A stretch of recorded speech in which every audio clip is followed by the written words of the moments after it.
When it comes to open problem research, no one knows the answer, and so we're all equals. It sort of breaks the traditional model of hierarchy of like, oh, the professor knows everything, and then the students are just trying to learn what the professor knows. That's like the, I guess, traditional model of education. And it's never been truthful. I've always learned from my students. But they need to know the other person's that they got. We don't just study games, but I think a lot of students take this class because it's fun, because we get to think about games all day. Tetris is something called NP complete.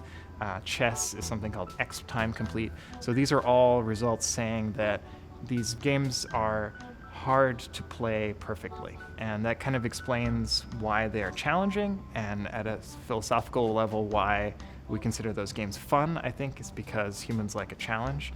And so this is a computer science way of formalizing what it means for a game to be challenging. At the scale of 50 or 60 students, you can't get a global sense of what everyone is doing once you're in your little group. So to fix that, we heavily use a piece of software that I wrote called Co-Author. Whatever ideas you come up with, you post them on this system. The discussion is organized into threads, and so if you want to know what people have been doing with context for problem, you just click on it and you can see all the discussion.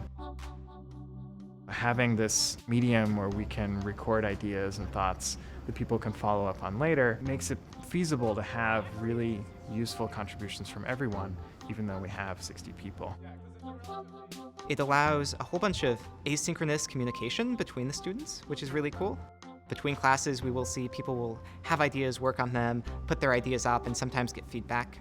There was a post about parameterized complexity for Sokoban, so if you're interested in Sokoban, check that out. There are some students who post dozens of messages every week because they're really excited and working on lots of different things.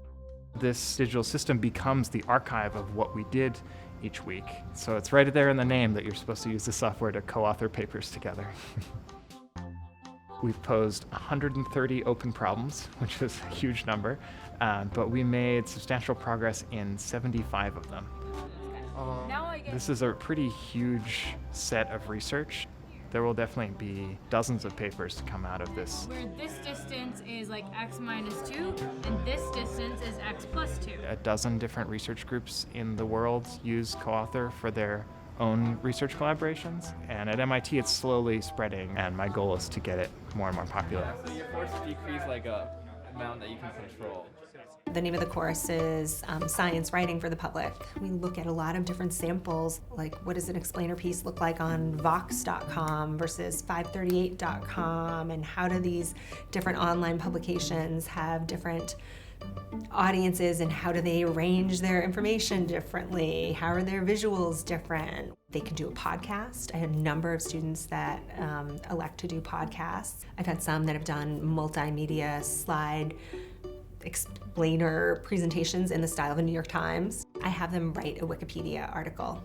And it's funny because I think many or most of the students I get are freshmen, and they have had it sort of drilled into them in high school. Wikipedia is terrible, don't use Wikipedia, even though we all use it. In the English language edition, there are 5.5 million articles. The scale, it's huge, but yet it functions. So we talk a lot about, collaboration online, and they love it. And they have written amazing articles on really complex scientific topics. I had a freshman this fall who wrote the Introduction to Electromagnetism.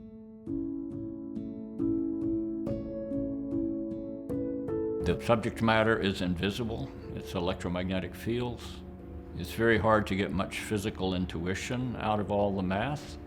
I use a lot of visualizations in class to try to bring out what's going on physically. Your brain has an incredible amount of processing power associated with vision. Physics is just really abstract. To be able to visualize charged objects moving or electric fields changing over time not only helps you to learn it, but really helps you to remember it. This class at MIT was one of the best classes I've taken here. I do think we're on the cusp of a new age in technology. Things will be totally different in 10 years.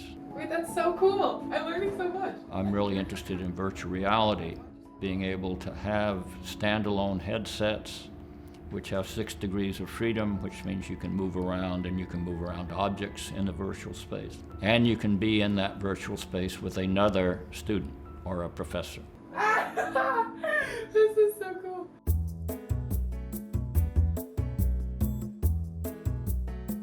I study subjective value in negotiation, which is the idea that negotiation is not just about the economic outcome that you achieve, but also how you feel and how you make your counterpart feel when you negotiate. And one of the things that the digital technology allows us to do is provide participants with feedback on the impressions that they're making on their negotiation counterparts. And I think that can be helpful not just for teaching, but also for research on subjective value in negotiation. Good job, everyone. Yeah. No, I'm gonna give you some credit. When I used to teach negotiation, I followed a conventional model of how people teach negotiation, which is you have participants do a negotiation, then you have them report their outcomes on paper, then you take all that paper and you enter it into an Excel spreadsheet, and you analyze the results, and then you provide it to them a week later. And this was all fine, and it was working okay, until I was asked to teach a course in our executive education program. They said, we want you to teach these participants for 3 days straight. And I said, I'm not sure if I can do that, because how could we possibly run these analyses so quickly? They said, maybe you can figure out a way to use technology to get this done. So we ended up creating algorithms that would allow us to analyze all the data so that the surveys would generate the feedback instantly. And this ended up working so well that now I use it in all of my classes. As you can see in red, the other port says voting no, no, no, no.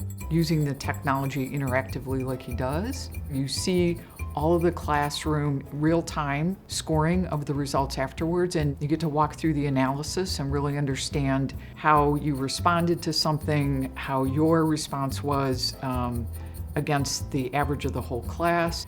It's a very novel way. I haven't seen this used in other classes. Sometimes while participants negotiate, we'll have them negotiate via a video chat, and with their consent, we record their negotiations.